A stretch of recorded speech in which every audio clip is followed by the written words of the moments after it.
Ahoy there, mateys. It's time to set sail on another episode of Unconstitutional Awakening, the podcast.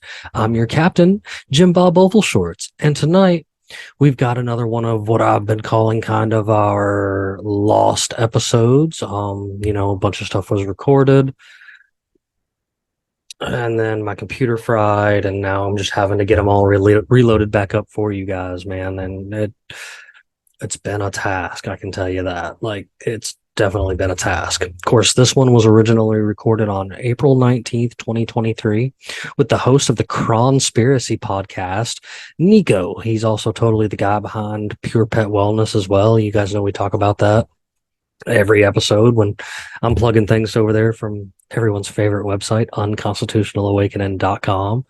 Man, again, this was one of those on the fly recordings that I ended up having to do. I believe I did it off my phone, so the quality isn't the best, but hey, we were still trying to make it happen, even though we were hobbling along on one leg. But it's not that big of a deal, man. We made it work, and man, we're going to keep on making it work, and we're keeping on, man. Already started recording again, so y'all be looking forward to more and more episodes coming out left and right over the next few days. Hopefully, I don't overdo you guys, man. But of course, anything you'll need to find with this episode and how to get back to Nekko and how to get back to anything and everything else is over there where it's always at, on everyone's favorite website online, unconstitutionalawakening.com. Man, there's all kinds of good stuff over there for everything. Links to watch us, links to listen to us, ways to listen to us, links to our merch store, and links to all of our friends in Liberty: Kirk Elliott, Peachy Key Creations, Ammo Can Survival, Pure Pet Wellness, and Brett Pike with Classical Learner and Homeschools Connected, man. All those links and more are all found over there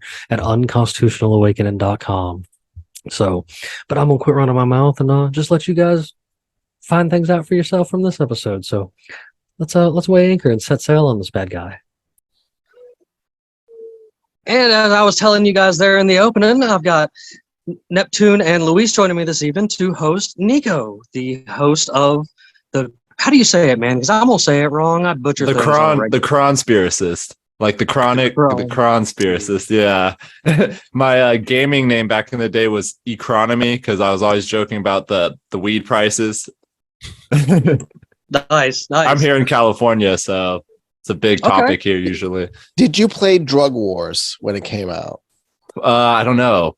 Probably not. Maybe I was medicated at the time. It was a no, not that one. Oh, I did for a little bit. The actual video game. Yes, I did. It felt a mobile game just for a very short period of time. I believe it started on the Palm Pilot. That's how. Really? Yeah. Oh no, then it wasn't that. I thought it was an iPhone game. No. It became eventually an iPhone game, and there's just Drug Wars, the one from Zynga. But I mean, Drug Wars, the original, was actually like a list of cities, and then you jump from city to city, and then you buy different drugs at lower prices and then sell them at high prices in different cities. So it was like basically Tokyo a trading game. Oh, it was so much fun because they just named drugs instead of commodities. They just named drugs instead of commodities. So Nekko, I gotta ask, man. Where's for the folks that are out there in my crew that are hearing you for the first time and seeing you for the first time and stuff, man, like what boosted you into the world of podcasting and such? Oh, I've always been listening to guys like Tinfoil Hat, Sam Tripoli, and then from there I've seen the guests and kind of gone into all their different worlds, and I like your guys' world with Ghost, and I don't know all the names yet, but I've been following Ghost like religiously ever since he started working with the CBD. So I love listening to his commercials. I'm like, oh yeah, I'll show them to a couple of my friends if they're sitting around and stuff, or my wife will be like, oh, you hear that? That's us. So nice. Yeah. My of course we got you guys on here as well too with Pure Pet Wellness. We make sure we make that announcement at the beginning of every episode, and always find other places to plug it in while we're doing it and such, man. We appreciate you guys and what you got going on over there, and appreciate finally getting that care package. I don't know why I had so much trouble with it. Oh no, I've been having issues too, just been mailing stuff. I have my label printer that had issues where it wasn't, the one section of it was missing one of the bars, so I had a bunch of return packages. So now that we're settled in, I finally have like my podcast type setup, and That I also do photography, so I'm all over the place. But it's nice. California, and I have 2 kids, so we have to do some crazy stuff to survive out here without. I don't know. I don't know how people do without it. Oh, I'm sure. I mean, I know the cost of living out there is outrageous, and a lot of the folks from that side of the country have been moving to my side of the country and raising my prices too. Oh, where are you at? You're in I'm down in Georgia. Georgia. That's not bad. I was looking at South Carolina, Florida. Just worried about the gators when I'm walking my dogs, but I don't think that'll be a big problem, right? That's why I like where I'm at, because I've got all the beautiful Florida weather, but no gators to really worry about. I'm far enough north from there that it's very rare to see one. Now, have we run across a couple out in the river? Sure, that's not unknown, but But they're easy it's enough to definitely not avoid. Florida. Yeah. They're easy enough to avoid, hopefully. Oh, absolutely. Actually, one of the other co-hosts that's not joining us today, Bandit, he come down here, and me and him went down one of my favorite stretches of river. It's like a 9-hour float, even by canoe. It takes a good bit of time. And the week after he left, I sent him some pictures and was like, "Hey, you remember the bridge we got out at?" He was like, "Yeah." I was like, "The next bridge down, there was this gator these pictures of this gator being shown a week after you left." And he was like, "I told you there was a gator out there." I was like, "I know there was." I was like, we just don't bother him, and then we're not out there after dark, because that's when he'll probably want to bother us. Oh man, that's crazy.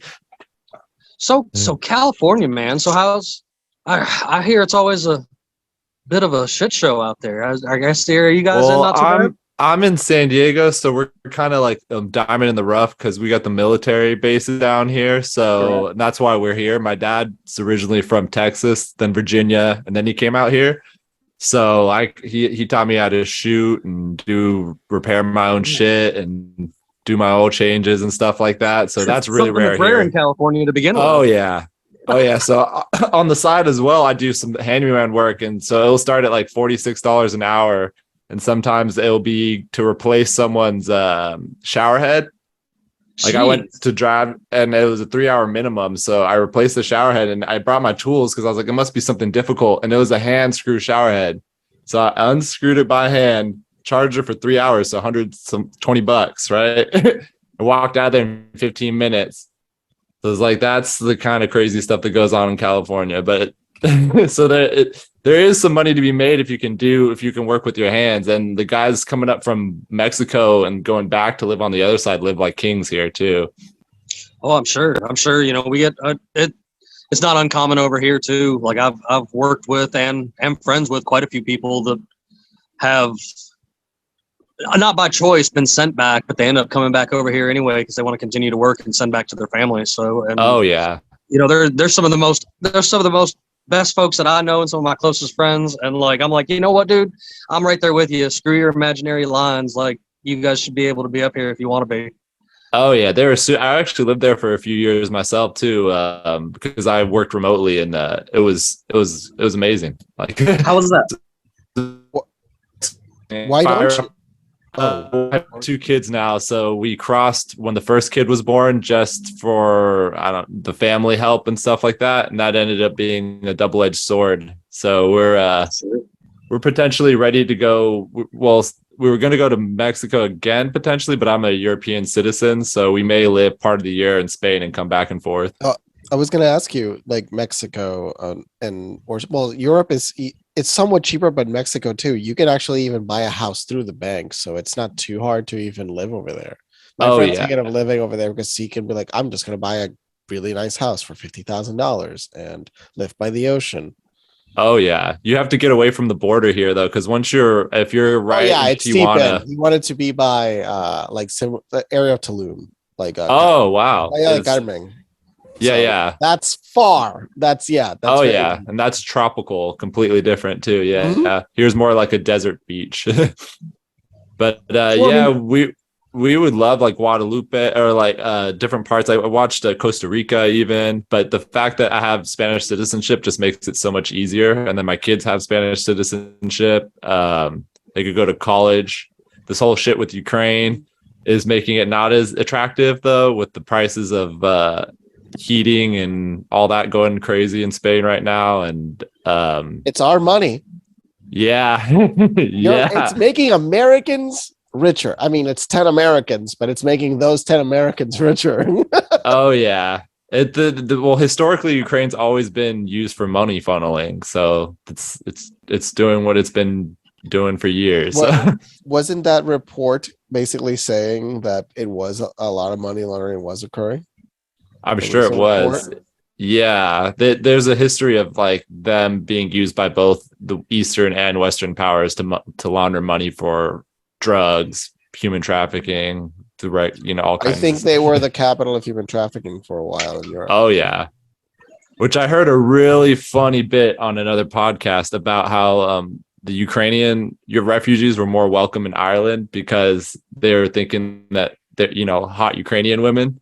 So they're like, oh yeah, he's like, how about the Syrians or the South, like some from Africa? No, we don't have space for those, but they're like Ukrainian refugees. Yeah. Well, Ireland did not get to the point it is today. Like, so before the famine, they recovered from the famine just a few years ago. That's how much the population dropped. That they millions died. So the population did not reach back up until 2018, 2019, I think it was. I mean, but if you get into my world about it though, like it wasn't as much as a famine as it was the British over there intentionally destroying crops and kidnapping Irishmen and shipping them to America. It's still a famine, but it's a fabricated famine. Well, they literally had tours you could go on carriage tours and you could go watch like the starving kids in villages. And that was like an outing that you would do with your rich friends. It'd be like, look, serious? Yes, it's like Roman Caligula type shit, like that dark entertainment, and that's what it would be like going out for a carriage. Let's go paint the little. Where is Irish reparations from the English? Right? Oh my god! The same people that did that though, I bet are the same kind of people that used to have the human zoo as well. Like, oh yeah, like that's. In the World Affairs. Wasn't there one in the Bronx? They brought a woman from Africa to the Bronx Zoo. I'm not 100% sure, but there's an image of something her. Like that. There's an image. Yes, with the big butt. I believe it was to the Brown Zoo. Yeah, because of her badonka. Exaggerated proportions. Mm-hmm. I mean, it was disturbing, but I believe it was to a zoo or something like that. But I believe it was even the Bronx Zoo. But history is way darker than like any Netflix series you'll ever see. Like, yeah, because remember all the things that were recorded. This is true. People don't take account into a lot of things in history. The number one thing in history being that governments around the world together caused more genocide than any other thing in the entire history of only humanity. Governments really commit genocide, so that's kind of a mute point. All governments commit genocide. Like every last one of them, powerful entity capable. I mean, even ours today, in a sense, in a lot of ways, has in many different forms. Like in Chile, 200,000 people almost died through Pinochet, which was like you can say in some point that was a small genocide, because remember it was a mix of the intellectuals and probably they were also attacking indigenous, because there is a living still indigenous group in Chile. Argentina has no indigenous people. For context, the reason why they all look white is because they killed everybody. They're all German now. Argentina killed everybody. Brazil, everybody else kept part of their roots to a point, and people don't get, like, people in South America, they look there is all the spectrums in South America. Naturally, South America is pretty diverse. I mean, in Africa, they say almost every variant of a human being exists in Africa. There's so much variety genetically speaking. The different variant thing, though, you see that not only in like the South Americas and stuff too, but there's even vast parts of like the Middle East and even parts of Asia where the skin tone goes along with the regional of the area. You know what I'm saying? Like Filipino people, for example, it's so island and stuff. They're always a lot darker in tone than a lot of the other inland Asian countries. But look at the Tibetans that are high up. relatively speaking, geographically and like the whole land. And they're dark, but they're dark because they get so much UV exposure because they're in the mountains. It's a different thing. It's because they're higher up, and people are like, "How the fuck did like?" Because I mean, those people actually, it's in the Himalayas. There's a group of people. Trees for shade too. Yeah. Well, what is this group? That they're the ones that go through Everest with the tourists. Sherpas. Those guys are built different. Physically, they are built different. They can process oxygen better than any other human, and they're smaller. they're like they're smaller, more fit. Like they may have like a bigger liver. These fat, ugly, out of shape. They're like, you're in the best shape of your life. They're like, you're out of weight. You're like you're completely unfit. Oh yeah. So what is your favorite conspiracy? Me? Yeah. Oh well, I mean, I'd like to say I love them all from the fun level. That's why I'm on like the conspiracy, because I don't like to get too dark too often. And I have done that before, and I like scared off some of my friends when I'm like blackpilling myself. And so I love a wide spectrum of them. There's like the hilarious ones like Dave Chappelle's A Clone, which is more like pop culture kind of thing. But I've gone through like Hollow Earth, all that kind of stuff. Nice. Probably the one that relates most to what I do would probably be the dog food conspiracy, and how like all this processed dog food since the beginning was just like, it was kind of like whey protein. You know how whey protein is kind of we'll start at fluoride. Fluoride's a byproduct of aluminum processing. And so before, you'd have to pay to dump it because it's a hazardous material and like it will poison rivers and shit like that. So instead of paying to dump it, you could pay to put it into our water, because then you don't have to dump it anymore. So that's how they found a way to use something that was worthless and get some money from it still. And it has other effects by making people dumber or something like that as well. Then whey protein used to be kind of trash or like poor people food. And now we sell it as like, you need this as like, this is your super to get buff and stuff. And it's like, well, how does that compare to like a chicken breast or something like that? And then now like, dog food.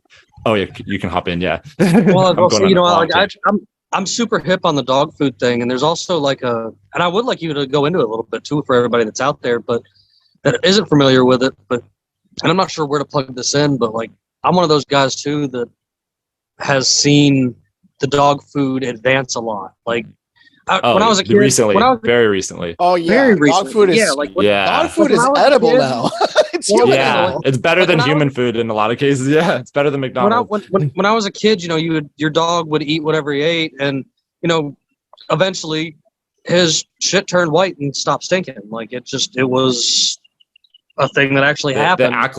They acclimated, yeah. And now it doesn't even do that anymore, and their poops don't look the same. And as someone who's had a lot of dogs in his life, like I've seen that their health deteriorate in general. And my only explanation, just like it is for humans, is it's the food.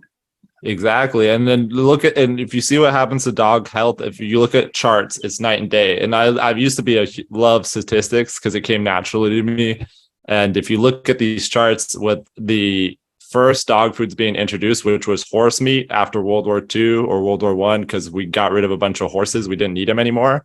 So they were like, shit, people don't really like to eat this. Poor people ate horse meat every once in a while, like in a can. That's the same way they fed it to dogs, in a can. So they started marketing it, being like, don't feed your dog table scraps, feed them the scientifically designed dog food, horse meat. And it's just all this byproduct shit. And so that's how we started canning dog food. And then if you look at kibble is one of the highest carcinogenic things you could ever do. It has like a 32-year shelf life. It's designed for convenience, not for health at all. And if humans were to eat that, which they are going to have us eating vegetable-based kibble in the near future, our lifespan will go down to a fourth, as it has with dogs.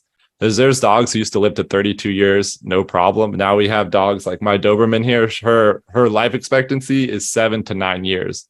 She's 11 years old right now with like no white hairs, perfect teeth. That's the same for my boy that I got in there now. You know, his lifespan is like 9 to 10 years max. But Yeah. he's only 6 now. But he eats a mixture of. He's always been a big into table scraps, and because of the farm stuff, like I mean, Oh yeah. he gets Cracked all eggs. kinds of good stuff anyway. So Yeah. I don't. I When I go away, like if I go away for a day or two, go down. I know I'm going to the river or going camping overnight. He totally will have a bowl of something left out for him, but I try not to buy him the absolute garbage that's on the shelf. You know what I'm saying? Like they do. If you spend the money and do the research, they do make some pretty decent, especially in the refrigerated section, like actual dog food that's like actual meat and stuff, not just garbage. Oh, it just like with humans, like every once in a while when you're in a car for 12 hours, you have to get a drive-through. You know, it's like Absolutely. Every once in a while. So when you do kibble, there's one thing that you can do to really spice it up is add water to it. That will make it more like any natural food source because kibble is so dehydrated. Even with humans, when we eat something like beef jerky, you're turning your insides like into beef jerky. You need to really rehydrate to counterbalance with that. Otherwise, you're going to have inflammation, a bunch of other issues like that. So that helps. And then maybe crack an egg in there or something like that. Give them some natural enzymes that help kick up the digestion process. And I'm definitely not a dog nutritionist. This is just what I experienced from having a dog with dual hip dysplasia and a bunch of other issues. I was turned on to a guy and this is actually, I've contemplated this 2 or 3 times. This is, again, I wish Bandit was here because I know he's kind of in on this idea with me too. But I've been talking to a guy down here in Georgia that he runs a quail farm and all his dogs eat are quail. Like that's like he gives them quail for their male quail. Man, those are some of the healthiest like 15-year-old dogs I've ever seen because they're old as they could be, but he's like that's all they've ever eaten is quail. Like they don't eat feather on and everything. The feathers get extra fiber. The feet. I used to raise quail here. I was actually making $6,000 a month off of quail chicks when COVID first started because I had a urban like situation here in San Diego and everyone went crazy during the lockdown trying to get self-sustaining animals. And a lot of people are like, oh, you could raise quail in a fish tank in your living room if you needed to, like a couple of them. True. So they're like, you could have fresh eggs in an apartment with your quail with you could give them table scraps. They need a little higher protein, but you can feed them like bits of fish, egg and stuff like that than your chickens because they've been evolved so long to produce an insane amount of eggs. They do like 220 eggs a year, each bird. And then they reproduce way quicker and hatch quicker than chickens, but they're a weird animal that we've made so they can't live on their own. Like if you put quails out in a cage, they won't make. Nope. You when it comes to quail, you got to have the people I know that do it like in indoor barns. Yeah. Yeah. But are they running Bob Whites or are they running Coternics? A mixture of a few. Like that's awesome. The Bob Whites are good for hunters. Down here in the South, we do have a lot of raise 'em quail, and there's a lot of people that do like their own land to do hunting quail and stuff. You know what I'm saying? Like they have the fly cages. Yeah, like raise them in their area and stuff to do all that. Like that's some awesome stuff. And Dan, Ox, just so glad to finally see you in a little while. Nekko, this is one of our other co-hosts. I'm glad you jumped in with us this afternoon. He's on your side of the country, so he knows about all your kind of good stuff going on. Where at exactly? Things going, Ox? I'm in the general LA area. Oh, really close. I'm in San Diego. Actually, we just moved out to Lakeside from more central San Diego. Oh, okay, cool. That's actually a really cool part of town. Oh yeah, I'm loving it. We walk the dogs and see all the horses and stuff in the morning. So in an apartment, unfortunately, but he's another rare one like you there, Ox. He's a guy that's on the West Coast and actually knows what he's doing. Oh yeah, it's hard to fucking survive out here, man. It's hard. I mean, it's like, they raise the stakes every damn day. Oh yeah. Like, I mean, every time you drive by the pump, it's another fucking 25 cents a gallon more. Oh yeah, I gotta do ninja oil changes. You know, you gotta throw your oil in dumpsters, so you don't have to pay dumping fees. And It was Fucking crazy. nightmare. Jiffy Lube the other day. I was like, "Hey, if I bring my own oil and filter, how much would you charge to just drain it for me real quick?" Because I had my tools in storage in the moving process, and they're like, Yeah. "It'll be $55." And I'm like, "You could lick my nuts for $55, man, dude. It's 15 minutes of work. It's crazy." Yeah, it is crazy. It seems, as a guy on the outside looking in, you know, California seems quite ridiculous in a lot of its means and things. And like, I'm the kind of guy that I'm just like, in my thoughts, I kind of got to write California off. I don't think there's no fixing California. Like they've tried to fix themselves so much that they fixed themselves into the mess that it is today. I think Charlie Robinson, like his book rings true. The controlled demolition, like California is a great example of a controlled demolition where like they've just regulated it to death. And another example with you guys, like if I was to sell my quail eggs, they recently regulated them. So you used to be able to sell them with less regulations, but now they're regulated the same as chicken eggs. So to sell a quail egg, you have to have 3 licenses: egg producer, egg handler, and egg distributor. That's why I left New York State. They are seriously smoking fucking crack out there. Jesus Christ. Right? Oh, let me tell you, man. I work as a couple chef years at this ago, you farmer's could sell market. to a restaurant. Oh, right. Oh, shit. Just I work as a chef at this farmer's market, and like the hoops that these people have to jump through in order to be able to sell their shit here. Oh, It's yeah. like business should never be harder than me being like, "Hey, I'm selling bananas. Do you want one?" And that's Yeah. it. That's all it should be. No third parties involved. It's dog shit here because there's 7th parties involved here. It gets so bureaucratic so fast. It's a fucking wonder anyone's still surviving here. And that's, you know, I mean, as I've never been into California per se, but as I spent some time in New York State for a little while, and not even from there or anything like that. I happened to be there for a short time. And what actually drove me to come back south was the day the cops got called on me because I didn't have a permit for my yard sale. And I'm like, "You're fucking kidding me." And they were like, "No, you have to have a permit in the state of New York to have a yard sale." And I'm like, "All right, cool. I'm going to be leaving this place soon." Like, this is like, because it's ridiculous. You know, down here in Georgia, depending on where you are, like the closer to Atlanta you get, the more trouble you find, because we do have, Atlanta is nothing but transplants. I try to explain that to people all the time. There's nobody from Georgia in Atlanta. Like everybody in Atlanta is from California, Like New York, Austin. you know, Texas. They're from everywhere else. And, you know, they have so much space. They got so much going on up there, and they're starting to do the same thing. Like if I was to get anywhere close to Atlanta with my peanut stand, I'd be harassed for my, you know, my street vendor's license and my food permit and whatever else they want to try to do for it. And they're talking about like the way it works in Georgia is because it is county to county. All right. So like I hang out down here in the south of the state where nobody's really bothered by it, and get permission from a gas station to use their parking lot. So it's okay anyway. You know, it's like loopholes around the stuff. But like it's amazing to me to see Atlanta beginning to gobble itself up, and the rest of the state, because I know Neptune will back me up here, being like, haha, you guys are just going to have to eat yourselves, because the rest of the state just doesn't fly with any of the shit that they do in Atlanta. No, they don't. No, it's all, you got 2 real hubs. You got Atlanta, and then Savannah will try to do it a little bit, but there's still enough people who love this city that don't really get down with all the governmental regulation bullshit. So they've danced around it a little bit, but hasn't. They just proposed a brand new $1 billion stadium for the north side of Atlanta. Jeez. And of course, I'm in the comment section going, you do realize that this $1 billion stadium, it comes out of your pocket, right? Like this is taxpayer money that builds this stadium. They don't just build the stadium because Atlanta wants to. Oh, dude, don't act like you've never been railroaded before. The government eminent domain shit all the time. That's California life. Where's our high-speed rail? Right? You know what? Taxing us so goddamn hard for that, and I have no goddamn way to get to work via train, let alone anywhere. You want to talk about wasteful fucking spending? I tell you what, the NFL is a major fucking drain on the American taxpayer. Big time. Big time. Because I guarantee you the Falcons asked for that fucking stadium, and they're probably going to get it.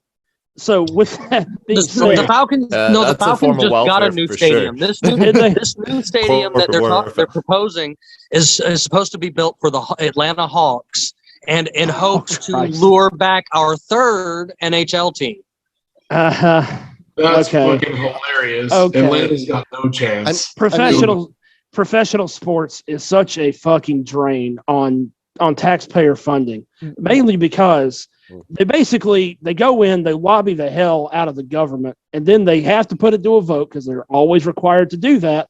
At which point, if it doesn't look like it's going to go that way, they'll go on social media and say, "Hey, your city doesn't want to give us our new stadium or our new fucking park," and They'll blame the city instead of blaming themselves for paying for something that every other country in the world pays for. The United States is the only fucking country, and I am mad about it because why the hell are we subsidizing sports teams?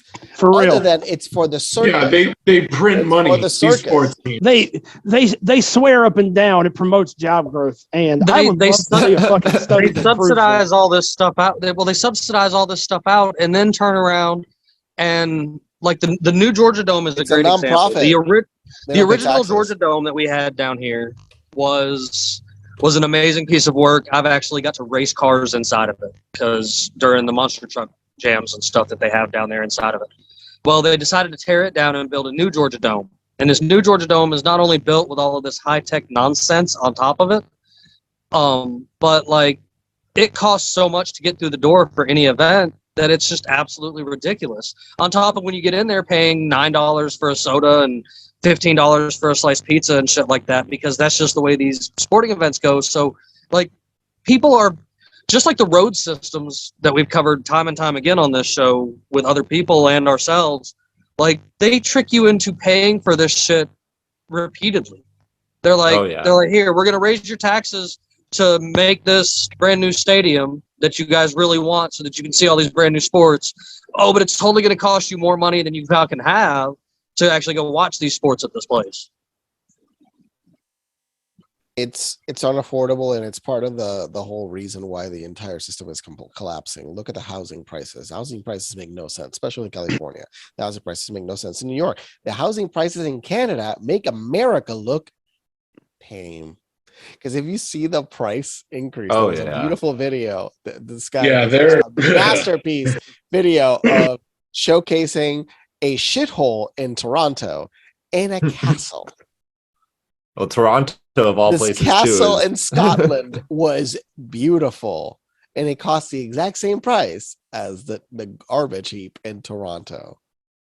So a big loophole they've kind of found around down here that a lot of people have been doing because Atlanta has caused the Georgia housing market to go completely sideways is people are buying their land and then buying these big metal garages, like these 50 by 80 metal garages. Because first of all, you don't actually have to have a permit to put that 50 by 80 metal garage. It's pretty cool how you can build inside. Right.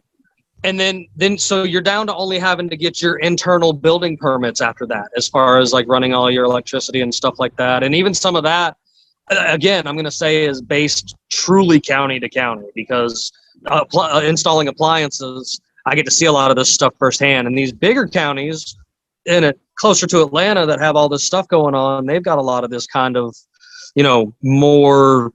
more of a home inspector guy doing things to the T, where you get out to these counties that have absolutely friggin' nothing, and they barely, the county commissioner, the ordinance guy, and the fucking like city councilman are all the same dude, like, because there's only a couple hundred people in this county, and they're not trying to do into all that nonsense. So it's been getting to be more popular out here in the Georgia area, I know for sure, where they're putting up these metal barn buildings and turning the insides into these immaculate, amazing looking houses. But from the outside, you're just like, well, what's that metal building? And I say hooray to it, because that stuff is going to stand a lot longer than these BS stick and glue houses that they're putting together today with wood that's just a joke.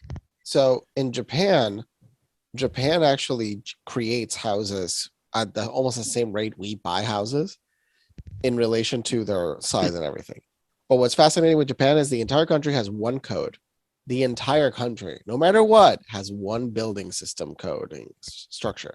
So they're the most creative country on earth when it comes to building.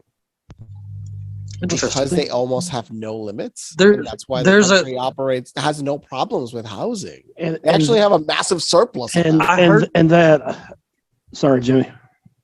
I was just gonna say that I heard that there was a guy that he spent all this time building his own house out of mud and rock, and it was like 7 stories tall. And Japan actually ended up building him a house in its place because all the people of his town felt, that they were like, man, I don't know if this guy's house is safe, but it was a poor guy, but he had this land. So it's a really heartfelt story. I'll try to find it and put it with this episode. Something I was thinking about when it comes to, talking about building code, home manufacturing in the U.S. as fucked up as it is, the thing that depresses the hell out of me the most is like, if I fly and every time I've been on a plane, I get the window seat. I like looking out the window. But the thing that always depresses the fucking shit out of me is every time I'm going over any populated area, all you see are these little cookie cutter circles on the ground of all these fucking housing developments. And they all look the fucking same. Urban sprawl, bro. It's the biggest killer of everything. Yeah. They're just fancy versions of projects here that they're building a lot in California. It's like, oh, we put stucco on it, so it's not a project, but it's a 6-story tall, no backyard, no fucking balconies. I'm like, no balcony? What type of shit? Doing now. It's fucking brutal. I was just looking for places to rent. I'm living on some dude's property right now where he's got like 3 townhouses on the back, and he's got the house on the front of the lot, with a long driveway. But I lucked out because everyone else I know out here is like stuck in those exact apartments you're talking about, that communist block fucking housing. Dude, there's even with worse air conditioning. Oh, thanks fucking Christ, we got air conditioning at least. It keep you in there so you're not out going talking to real people. It's like keep you comfortable in your cubicle or whatever. Yeah.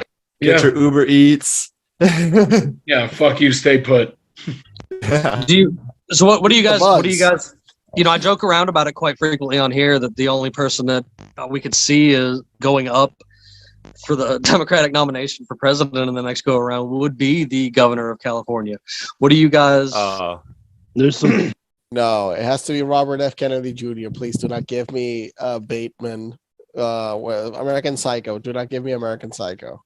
He also looks like that Scientology church guy. They look like they could be brothers. All right, so I got a bone to pick with our governor, Gavin Newsom, right? So you guys know what I do for a profession. I am a chef. So when COVID rolled around, that dude absolutely obliterated everybody in my entire career that I ever met was reeling from it, right?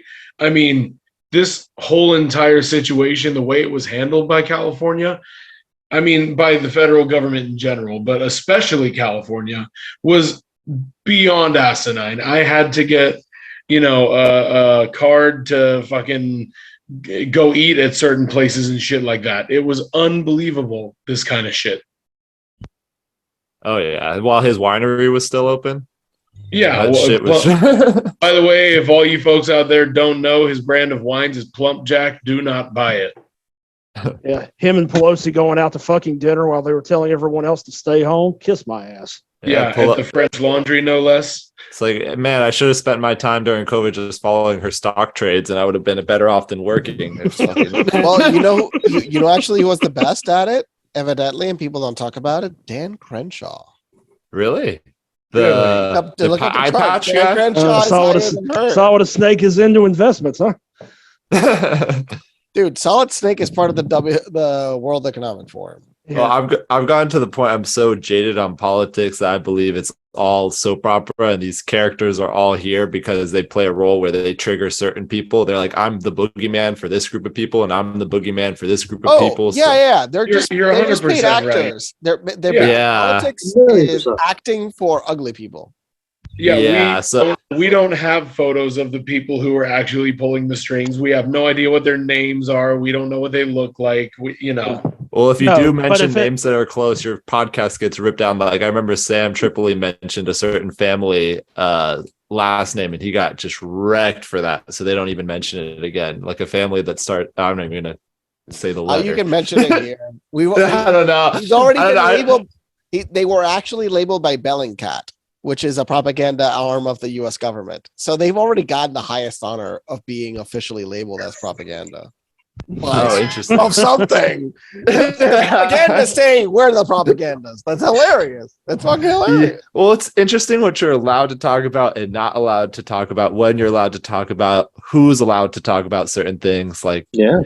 So I'm like, as long as I'm doing it while I'm smoking weed, that they can't take me seriously enough that I'm like a whistleblower or something. Scenarios in Minecraft. It's plausible. Exactly. Plausible deniability. Well, and then you get in here and you get into episodes. You end up getting into episodes where I'm going on a tangent about being locked in a turtle-shaped spaceship, and they're just like, "Oh, well, this guy's completely insane." So we don't have to. Really we're just all talking hypotheticals. We're not talking about actual, like, this planet that we're in. No, we're not in the same planet as you. If we haven't figured it out by now, we actually live in a parallel world, because yours is so fucked. We actually don't even live there. We just talk about it. This is a D&D game, right? We're talking about our D&D world. Yeah, the whole time. This is my avatar. I've always, I like, you made mention of it earlier, like the Dave Chappelle clone thing. That goes into one of my all-time favorite conspiracies, of course, the active-based reality and such. And a lot of what you're saying there resonates with me too. I like to put on the show and poke fun at every politician that's out there, but I know, as well as I think most of our listeners out there know, like, those guys aren't really anything. They're just puppets. They're punching bags. There's somebody there for us to poke fun at. You know what I mean? Like that. And here recently, and I know every time I bring this up, I've made everybody else in the room cringe with me. But here recently, I've been checking out this guy named Michael Terrison, and he has this fascinating conspiracy called the Female Illuminati. And like, he ties all of this back to like this wild idea that the people that are at the like top of the chain are all female, or at least not male humans in that aspect, but he thinks they're female, and that they are the reason that it seems like they're looking for the downfall of man. Like, they don't want a world where man exists.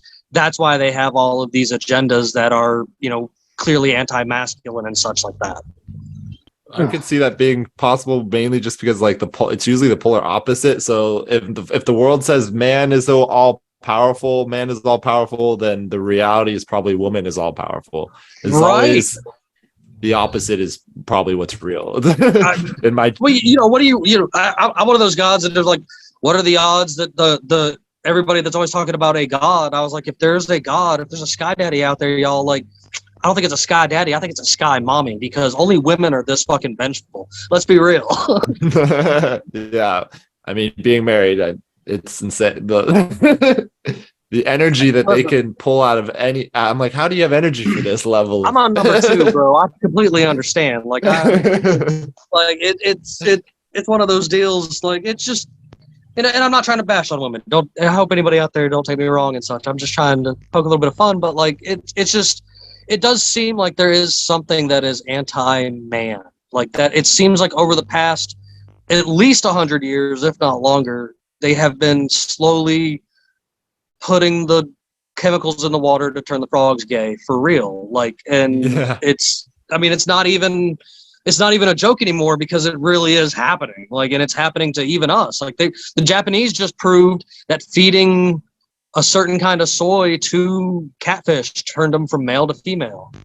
So there's soy in everything we have if you're getting the things out of a box. Well, that's interesting. Right. Like, chickens can change sex. And they can. I have witnessed female it. Chicken, I will back you up. And it's situational. So I wonder if humans have the same thing too. If there's like a lack of a male, someone has to step up and take that role. And this, I don't want to say this explains butch lesbian potentially, but when there's a lack of them in the chicken kingdom, I won't say the animal world. Yes. I don't know But when there's a lack of a rooster, there will be a dominant female. And sometimes it'll take the point where it starts humping the other chickens. It will crow. It will do everything a male chicken does. Like, or male, I will 100%. And I have, this is again, I wish Bandit was here because he's actually witnessed it now himself too. They can change sex, right? Yes. That if you keep too many chickens and they're all female, one will totally become a male. Like it's 100% a thing. I've witnessed it myself on my own farm. Bandit got to witness it to the point that he was like, I swear I got rid of all the roosters, Jim. Why do I have another one? And I was like, well, here's the bad news, buddy. You know, and I wonder how documented it is. Do they have an exact detail of what's the process? A lot of times they tell you it's a myth, but there is documentation of this happening, especially in the farm world. Like this is, you could ask any farmer, and they're going to be like, nope, that's why you got to have a rooster. Like, well, every farmer has their, like, when you look at the scale and numbers, you're running experiments, social experiments every single day. Like you have your own, like, and your chickens are all separated sometimes in pens of hundreds. You could see different stuff, and their life cycles is so short. And so, especially with their meat chickens or something like that, you can see all these interesting things. And like, even if you change the light spectrum, if you put it from like, I think a red light will calm them, but if you change it to a blue light, they'll start killing each other, which is the craziest thing for a long time. And or like fluorescence without a certain spectrum, like they'll start plucking their own feathers out and doing weird stuff. So animals and cows and stuff are the same way. You can only use a certain light spectrum. Chickens are wild, man. Like I've had some pretty off the wall experiences with them, so I know exactly what you're talking about. It's the slightest thing sometimes too that sets them array. I just feel like chickens are like machines with very primitive scripts. But they basically operate as biological machines for us. I mean, birds aren't real, so it's quite plausible. They convert, I guess, stuff into stuff we can eat. I mean, yeah, they convert the unedible into edible.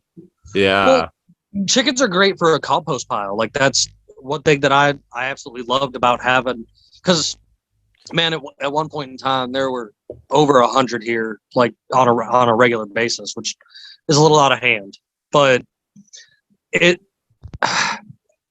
having so many of them and having your compost pile, like I had like an open kind of spot where I just put wood up and made a wall, and then just kept piling the stuff in there, a mixture of chicken shit, pig shit, rabbit shit, food scraps, all the above. And I was always throwing worms in there, and then would let the worms go in there for a day or two, and then set the chickens free on it.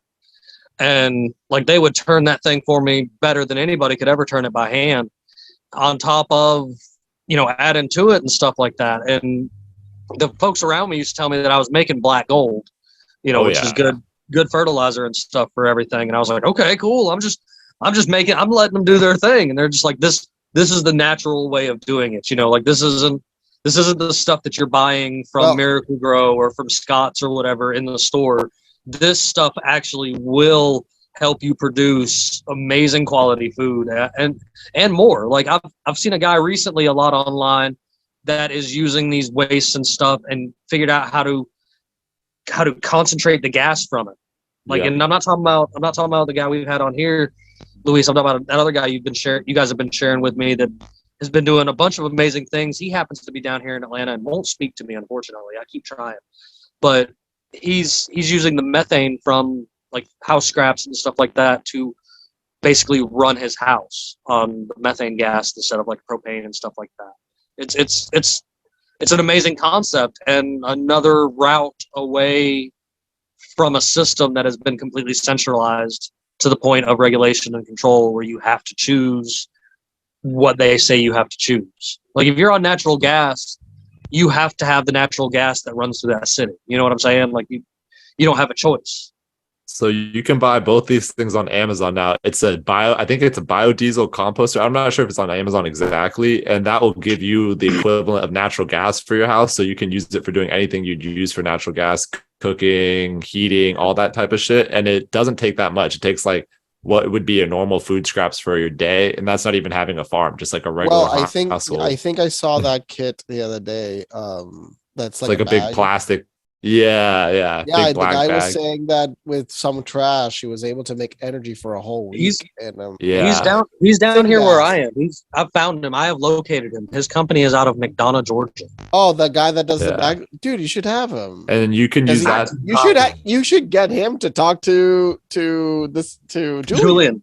Yeah, I Because think him and Julian it's would work different. well. It's different, but not that different because they actually both do syngas out of it. Yeah. They just have Yeah, different processes. And think about putting those two beautiful minds together and what they could Yeah, probably they accomplish. need to talk. Julian should work then with all those. Have you guys used solar generators at all? They used to be like a mythical kind of thing. Like, oh, you couldn't really get enough power from a solar thing, and You can in the south. My now boat, that's my, insane. my boat, I have a little canoe that I go everywhere in, and I just bought an electric motor for it and bought a panel that sits up above me on my umbrella, and Like a 200 watt or 100 watt. and it keeps my two 12-volt marine batteries charged all day. I could go anywhere I wanted to, and it's never going to die. Like, it just keeps pumping. And They were. I think it's amazing. A lot, very portable and nice. They are. We are at the cusp of making solar panels actually viable And the batteries. The batteries, if they figure out solid state, on a They mass have, market. but not commercial. Yeah, Exactly. Or graphene. Fuck it, graphene. yeah. Let's go straight to graphene. The The safest. That's not lithium The- based. That's why it's the best. Graphene The based lithium batteries is will be the cheap. future. so the lithium right Lithium now you is can get really dangerous. cheap, and it doesn't last a long Electric time. It doesn't cars- not many cycles. Electric cars will be running on graphene. That's the future. Whoever's betting on lithium is a dying bet because in China, lithium cars are exploding left and right. The reason why they experiment electric cars in China, even though they have more regulations, they explode constantly. There's videos you can look up, electric cars exploding in China, and you're gonna just find endless. It takes 40,000 gallons to shut off an electrical car fire. It takes 5,000 gallons to shut off a regular fire. Like, Oh it's yeah, it's insane. disproportionate. Electric cars are a very huge danger. Plus, Well, we don't have the energy grid for it.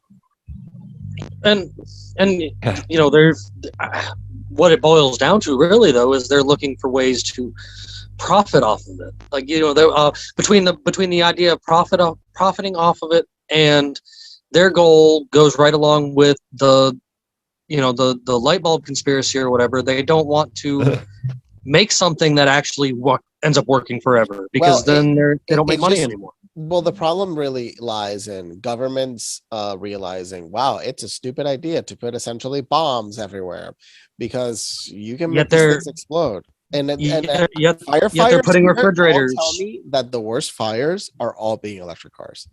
Like, So I now know the two chemicals. They are charging the cooling system of refrigerators with isobutane, and they are lining the inside of the refrigerators with cyclopentane, both of which are highly combustive and flammable and are making bombs for everyone's house. Don't buy a refrigerator post 2020. Holy shit. Don't do it. And it's probably a smart fridge that if you say anything negative, it'll just pull up on you. It's becoming the standard in all of the fridges now. The only two fridges I've found so far that don't have them, one is a European model called a Vitra, and the other one is made by Bosch, and it's called Medea. But the rest of them, your Frigidairs, your General Electrics, your Whirlpools, they are ticking time bombs in your house now. You need to make another report on that, because I'm telling you, a lot of people should know about this. And Yeah, you show me pictures of it. You guys, he was just like working. It's like, here, look, and it's like a gigantic label in the back of the fridge. Just, by the way, you could die because of your fridge. where you store your kids' milk. Yeah, it's quite ridiculous. You know what I mean? I guess part of me is like, okay, I guess that a bit of me I understand, because a lot of that other stuff they were using is toxic, but I feel like there are better options than It's the cheapest option. The likely Yeah, there's two options. that's There's two just it. reasons. It's a banned chemical, because of regulations. It's a expensive chemical because of like the new, again, regulations. You have to see if this is happening in the European models or if this is happening in the Japanese models.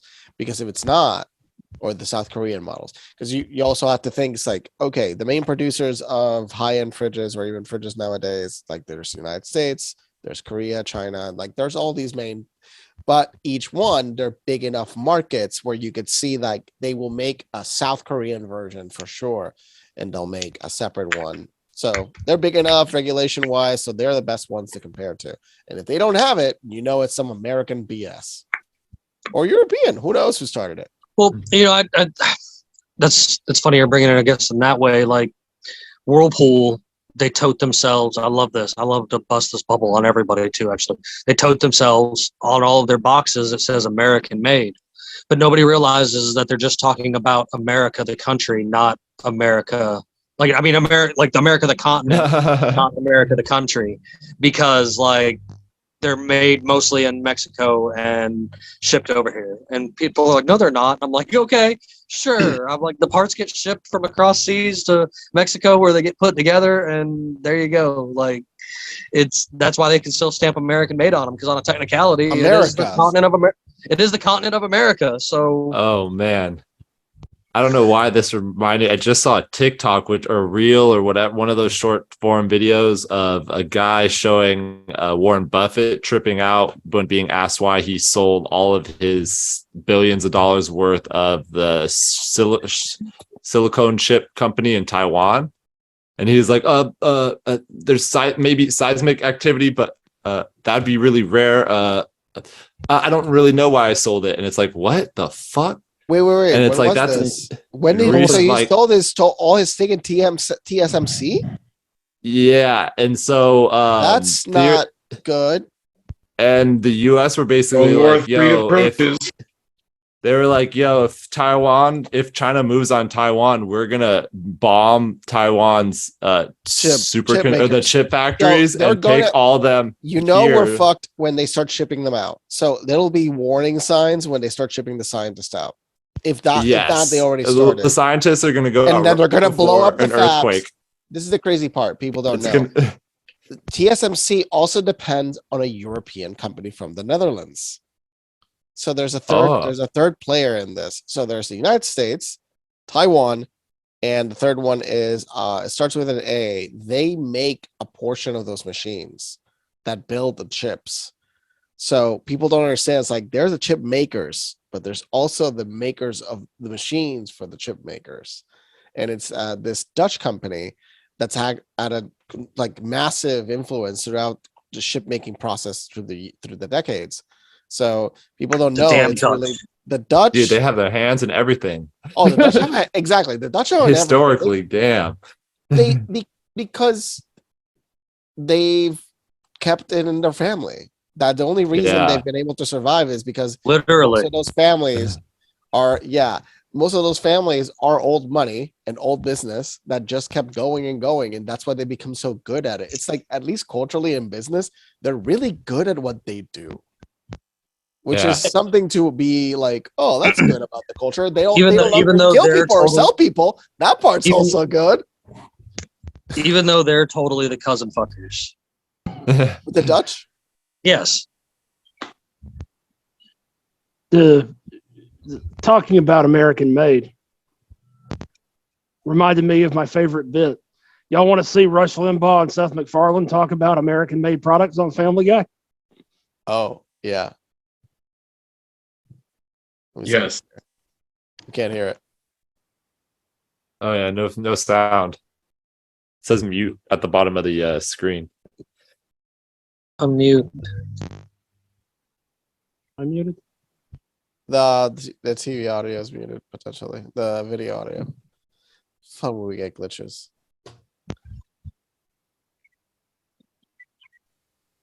Did you figure it out? Yeah. Here we go. Y'all should be able to hear it now. Is that a new coffee machine? Oh, yeah, I took the liberty of replacing your old one with a new American-made coffee machine. In fact, I got you a bunch of new top-notch American-made stuff. What else did you buy? Oh, a couple things. That light fixture. New heat regulator on your stove? Your man bra? Your garbage disposal? Your dishwasher? And your new cat? I mean, You know obviously what that none of just those proves brands we're are American made. They just packaged them in the United States. well, it proves we're the best at planned obsolescence, man. Once that shit came around. Yeah. I mean, we made it. We designed it. Like, But I the know majority of the build makers were in the United States first. So well, it's a class in every college is to make sure like how long a spring is supposed to last in whatever component. You're supposed to make it at a certain time frame. You're not supposed to make it. Yeah, I work in the field of IT, and yeah, unfortunately, I know a lot about planned obsolescence because it's a byproduct of the design. It's an encouragement to drive the consumer to buy more of that product. Because the batteries have been one of the biggest pains, but 20 batteries have been getting better at least. 20 years ago, you could get a PC that would run 7 or 8 years, and Microsoft got really creative with this. Pretty much ever since Windows 7, it's gotten progressively worse. That you could probably get 3-4 years, baby, out of a computer, unless you have future-proofed it and overspent way beyond what it is actually worth to buy that computer in the first place because of planned obsolescence and the introduction of new products to the market, that you've just wasted your money. I mean, there's also the mix of our chip evolution has actually been almost 18, like every 18 months. Moore's law has been followed. Yeah. Which is insane that somebody predicted that and it's still running even after he passed away, which he just passed away like not too long ago. Yeah, I see the planned obsolescence up close in the appliance world too, because I have But that's physically the seen. logical obsolescence. That's what I mean. Difference. It's because we actually are progressing at every 18 months. We are doubling the performance. So that's just also a sign of how much we're advancing. It's like obsolescence by inefficiency. Well, that's certain industries. But is it? Because I mean, look at how they've turned them into bombs because of trying to find the cheapest. Oh, you got to figure out why the hell that's happening. That'd be an amazing story. But why do you mean that's fridges? But I'm saying though, like I've run across, not only fridges from the 60s and 70s that still work, but recently I took out one of the really coolest stoves I've ever seen that was still made by General Motors Frigidaire when General Motors made Frigidaire, and it opens like a suicide door, and the damn thing still works. Like, this is from the 50s and it's a wall oven and it still works to this day. Those and Sears deep freezers run forever too. The one that we replaced it with will be dead in under 10 years. Which is just, I think that's ridiculous. Like people are spending almost $3,000 on a pretty fridge, and hell, even a small bang up fridge now, brand new, is over $1,000. We're amused by the littlest conveniences on those products too. Oh, this one's got a touch screen. You can play music while I'm pouring myself a drink. How fucking dumb is that? I have a chest freezer from 1963. All right, yeah, it's a Sears cold spot. It's a Sears cold spot. It's cast iron seals on all that shit. It's never gonna break. I had a capacitor fuck itself, and I bought another one for $7 goddamn. That thing is capable as the day is long, and when time means nothing, that fridge will still be kicking. All right. Now, so here's something I find interesting is throughout the 90s up into the early 2000s, they started pushing the front load washer and dryers on everyone. With see-through and all that stuff. The commercial style is what they were trying to sell it to people as. And in the past 5 years, washer and dryers have gone backwards in time because everybody wants the top load, just the click buttons, turn dials, no door locks and stuff like that, because all of that extra bells and whistles was getting to be too much for a lot of these grannies and a lot of other folks that were just like, fuck, I just want it to be able to wash clothes, and if it breaks, it just needs a part replaced on it. The company Allied, which creates the Speed Queen washer and dryer. They're actually out of Canada. They make one of the top of the line washers and dryers, and it's the same exact model they've been making since the 60s. And it literally, if something breaks, you could place a belt and it's fixed, or suspension rods and it's fixed. Like, there's not boards and stuff on them anymore like that. They're going back to the classic style because sometimes Simple is better. Sometimes it makes more sense to get to a point and stop instead of continuing to advance. I subscribe to the idea that if it ain't broke, don't fix it. Yes. But engineers don't often subscribe to the idea of Occam's razor, where the simplest answer usually is the right one. Engineers like to stroke their ego, you know? Well, there's a picture of an old truck where the whole engine bay it would come out like this instead of having to like come in from the top. And it was a picture of the meme saying like, "Oh, the mechanics were like, this is way too easy," or some shit like that. It's like it's like now to get to any component on your engine, you have to remove fucking like 6 giant pieces, like your air intake, to change your spark plugs. It's like because this motor is origami put in there and shit. Well, so the other day I had to jump a car, and to jump this guy's car, I had to remove a couple panels because his battery was hidden like in the top right corner, and you couldn't use regular jumper sticks. So I had to like MacGyver stuff on the end of my jumper sticks to get to his prongs. I'm like, this is how. So I wonder how tow trucks are getting them out of here. A lot of Dodge products, a lot of Mopar products are putting them in the trunk underneath the floorboard of the trunk for some reason. Like that's like, how do I jump it?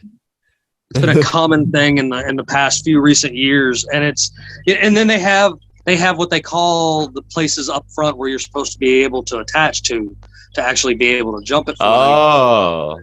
But it's not something that anybody knows. People are like, "What the hell is this?" You have to look up the car model exactly. I'm also an advocate, for example, though, that you might have used might have had a contact point designed in the car. True. Looked at that model, you won't know where the contact points for the batteries are. I'm also a big advocate though for going backwards in time when it comes to vehicles, though. Like, having access to a carbureted vehicle gives me access to something like syngas, where everything nowadays is mostly wires and electronics, and if you don't know anything about it, you're pretty much fucked. We had a point in time where you could pretty much do absolutely everything you needed to do to your own vehicle in the comfort of your own home. You see in California, they're making it illegal to do your own oil changes, and because they're saying it's not green. Because any basic car maintenance is not green, they're like, you might not dispose of it properly, and so you're gonna have to go to like, if you want to do your own, you're gonna have to go to like a WeWork for like fucking to do your own oil change. You can't do it in your driveway. We already have that for the air conditioner. You can't legally work on an air conditioner in California because of the gas in there. Of all the dumb shit they enact out there, I'm just waiting on the day that California finally copies Britain and fucking starts requiring TV licenses or some. No, we need them to ban the knives so everybody realizes, that's what happens when you ban the guns. Well, that's one thing. I'm lucky. I'm still allowed to have a bunch of guns as long as you do jump through a bunch of hoops and pay way more, and you're limited to 10 bullet magazines. So fucking stupid. Semi-automatic. And have a pistol grip on a semi-auto. Yeah. Half the guns aren't even available here because they don't want to pay for the licensing. Like a bunch of cool. Stock. Here, let's ban a wrist strap for your arm. That's why I like Missouri. Missouri has openly said they refuse to work with the ATF, the FBI, or any other unconstitutional, right infringing groups that are outside of their state. Like I'll give it to Missouri there. They've put it openly out there that they're not going to do anything that the ATF wants to do about anybody's guns. All their rules are just make believe to them, and I'm 100% on the boat with that. I don't understand why the South puts up with the shit it does in a lot of places.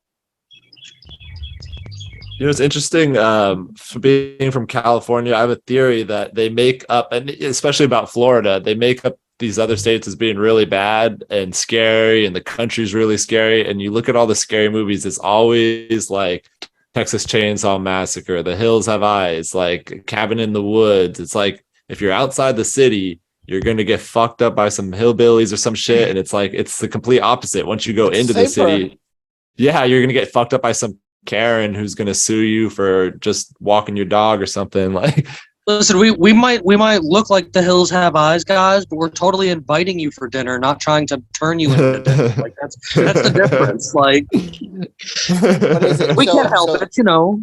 So the reality is, when it comes to even guns, the majority of the gun deaths they say happen in the States, but what they don't write is those are suicides.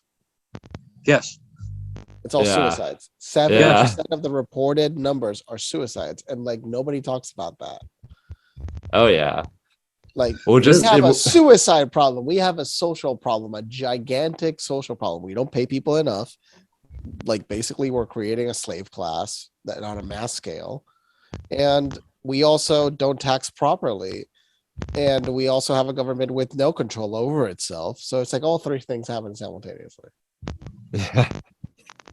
Well, Luis, I mean, I don't think there's really any way to tax properly because no matter which way you look at it, man, taxation is theft. So, Yep. like, now if you give me a checklist of things that I can voluntarily sign up for that I would support, I'd be down for something like that, like, you know, for my community. But I'm not for giving them all this money and they claim it's for my roads when it's actually That's for what I bums and mean, brown exactly. kids in other countries. They're not held accountable, and I do love when Iceland just jailed all the bankers and their economy flourished.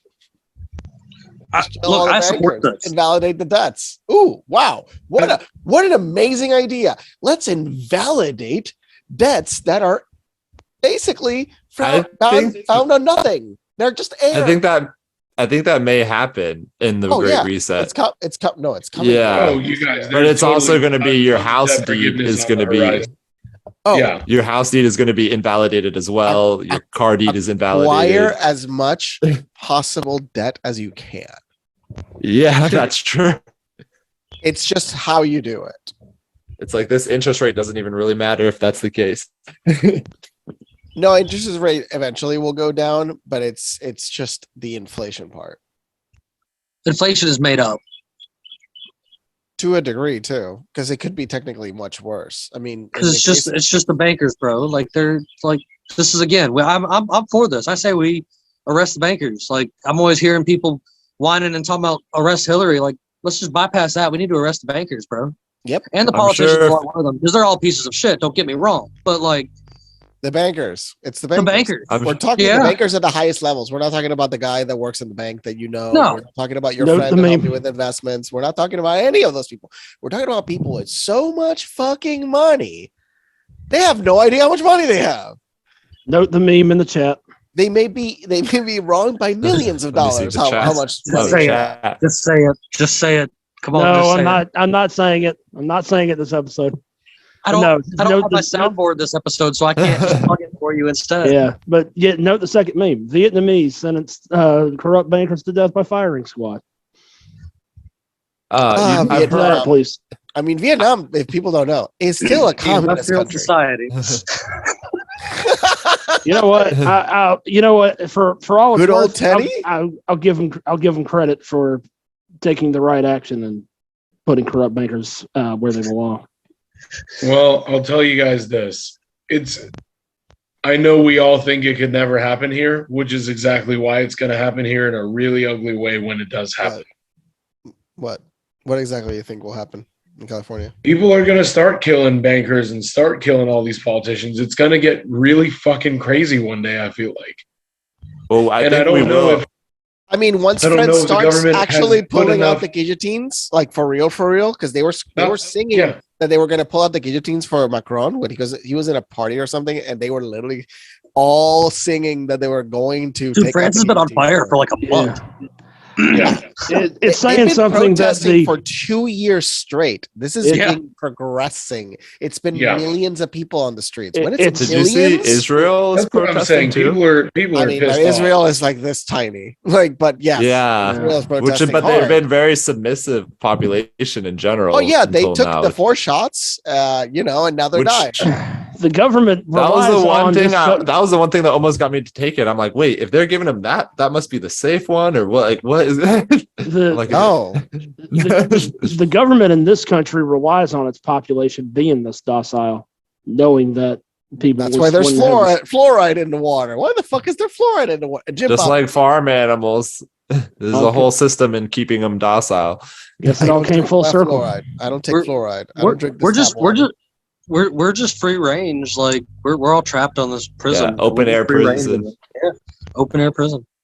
But like, I mean, I you know, and I don't actually like to be, you know, I'm not trying to be the you know, just ignore it kind of guy. But at the same time, I'm also like, well, I see a lot of things in like my own community and in my own world face to face that contradict a lot of what you hear online and stuff like that. You know, like a big polarized issue right now, of course, is definitely in the world of the ideas of the digital currency and stuff. And I'm the guy that's sitting here telling you, yeah, that's cool.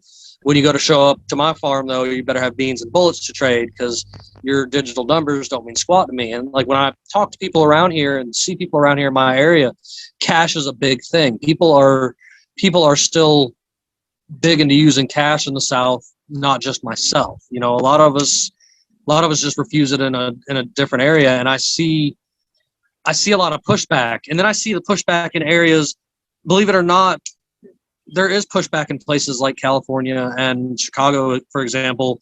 Even though Chicago is on fire right now, it's still an example of a lot of pushback because people are getting sick of this shit. Like they are finally starting to get to the people that just want to be left alone. And I'm seeing it myself too. Like it's just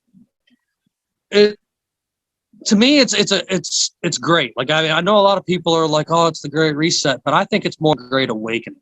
Like I think more and more people, I see myself every day, finally catching on to the nonsense that these fools been doing for 100+ years. That's what Sam Tripoli always says. He says something like the reason all the shit is happening so much is because they're losing, or like whoever's trying to pull all these things is like the last clawing breath, because maybe celestially or time frame this is supposed to be a time of great awakening or elevated consciousness. This is such a last hurrah. That's why they're throwing all the cards on the table at once, you know, in the past 3 years especially. There's a fun one. Okay, so every 247 years, Pluto does its orbit, per se. Oh, shit. Guess what happened 247 years ago? French Revolution, the American Revolution. Oh, shit. 247 years ago. So, well, I mean, an empire only lasts about 250 years. Hey! There's that too. So, and we're coming right up to that point. And like, I was saying, like, I don't, people are also always worried about like outside interference and stuff like that. I see a lot of polarization into the world of the United States. I see the United States going back more into kind of what it was at one point in time, more of a bunch of separate tribes, a bunch of separate states, all doing kind of their own different thing. But I really don't ever foresee anybody truly trying to come here, because I can't reiterate enough on this show how many just registered guns are in the United States alone. That doesn't cover anything that, you know, was handed down by great grandpa or, you know, brought back by your uncle from Vietnam and stuff like that. Like there's I mean, it's not a joke. They're trying to take away the guns. Like they are 100%. And they are always trying, but I truly don't ever foresee that. Like there are so many people that I even know personally that would be the place. Even I'm prepared as it is, but hell, I got people that I know I'd be going to hide at because they're even more prepared than me if it was to ever come to something like that. I have friends with arsenals. So they're like, why do you have an arsenal? For my neighbors. I'm like, oh, great. Yeah, 100%. He told me, if everything goes to shit, my house is available. My house will be a refuge. Like I don't have a room to store food, but guns don't take as much space. So Hey. And you know, I mean, and I the arsenal thing idea too, like that's a lot of what I mean though. You know, you're looking at your own community. I think when a lot of people are like, focus local and stuff like that, there's that. I have a little bit bigger aspirations. Like, I truly would love to gather, like, my crew here, of course, that's on the show, even the ones that aren't included with us today, and quite the handful of other people, and end up with a piece of land where we all could just kick it off ourselves until our time's to go, and the rest of it can all burn down around us while we're up on our mountaintop. Like, that's just my thoughts and stuff on it. But like, I don't know. I believe life's going to keep going on. I believe things are going to keep moving, and I don't foresee, humanity itself stopping. I see even these guys that are in these places of power in all of their simulations have lost at the end of all of their simulations. They can't actually figure out how to do it, because eventually the people always revolt, because there's clearly more of us than there is of them. And a lot of us just want to do our day to day and raise our families and, try to do the best we can. And the minute that you make it to the point that we can't do our day to day and stuff like that, like that, I think that's when you're going to get more people. Like, I know during the time of Winnie the Flu that there was a lot of kind of like that, but like, my life never stopped. I still got up and had to go to work every single morning. Like, I still had to continue doing my stuff. I never wore a mask. I ended up losing a job because of the whole mask thing when things got a little far, and because I wouldn't test or any of it. I was not partaking in any medical experiments whatsoever.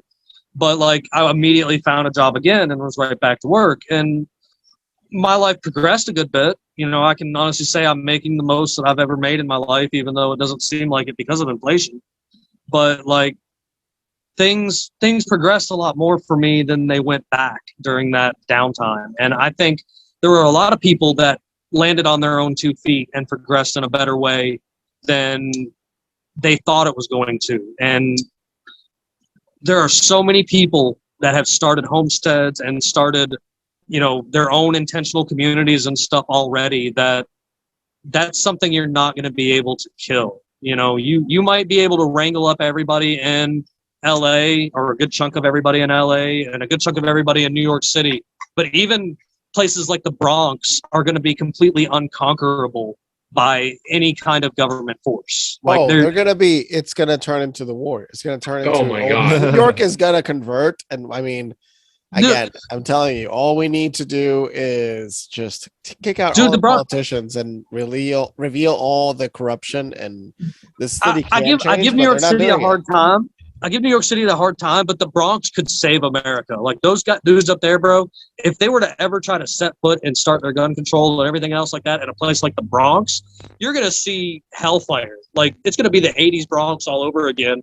People bombing the damn houses and shit, because they're not going to stand for it. Like, and I think stuff like that's beautiful. I really do. And I think that a lot of these country places that are already country, like where I am, life is just going to continue. Like, Atlanta might catch on fire, but the rest of us down here are going to be like, cool, we all know what we're doing and know our part. Like, just continue as life as it goes. It's a wild card. I really do. And I understand a lot of people in the world today are worried and in a fear state, but I think that is still just a control state, and you need to let loose. And homesteading is good because it also teaches you, like, to be self-reliant. So in most cases, I think overall it's a good movement. It'll likely never be absolutely necessary. I never believe that the system will ever collapse to the point that it'll actually be unusable. But being self-reliant in cases of emergencies, in cases of special moments, like emergencies happen, if you have that mentality, you protect yourself. So that is one of the best types of mentalities to have, is to be self-reliant and to have agency for yourself and your family. So that power alone that comes from people that do that is worth everything. Thankfully, they're prepping for nothing. Things are not going to go that south. I would say nature itself is still our greatest enemy, because we've been fucking with it. It's not our bombs, it's nature itself.